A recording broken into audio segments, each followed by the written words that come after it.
Suatu ketika ada 10 orang kusta. Mereka yang sehari-hari mengalami penderitaan karena dalam sistem kemasyarakatan pada waktu itu orang-orang yang terkena kusta diekskomunikasi sehingga mereka tidak bisa berkumpul dengan yang lainnya karena kusta dikategorikan sebagai penyakit kutukan, hingga bukan hanya ekskomunikasi tapi orang-orang yang kena kusta tidak boleh masuk ke pelataran Allah. Ini satu penderitaan yang sangat luar biasa. Secara rohani religius mereka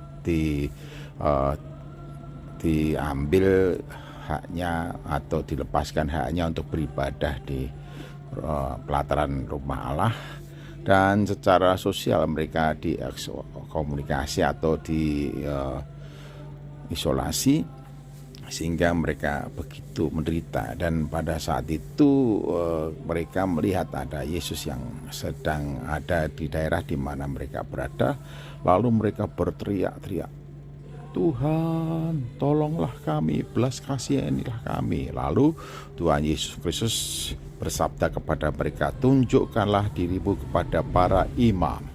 Mengapa kepada para imam? Karena imam-imamlah yang diberi kewenangan untuk menyatakan seseorang itu sudah tahir atau belum dari sakit kustanya. Kalau sudah tahir, dinyatakan tahir, maka mereka dikembalikan lagi ke komunitas dan juga dikembalikan atau dipulihkan haknya untuk beribadah di pelataran rumah Allah.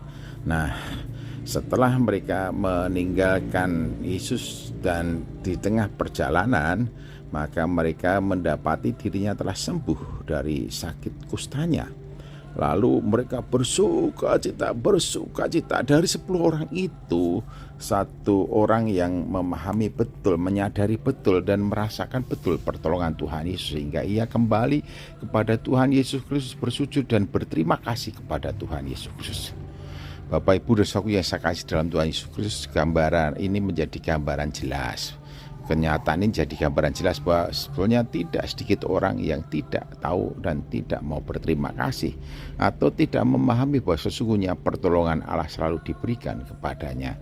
Bagi kita perintahnya jelas, mengucap syukurlah dalam segala hal, itulah yang dikehendaki oleh Allah bagimu di dalam Tuhan Yesus Kristus.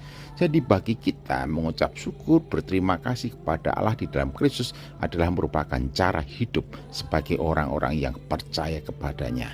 Jadi jangan pernah lupa mengucap syukur kepada Allah di dalam Tuhan Yesus Kristus. Amin.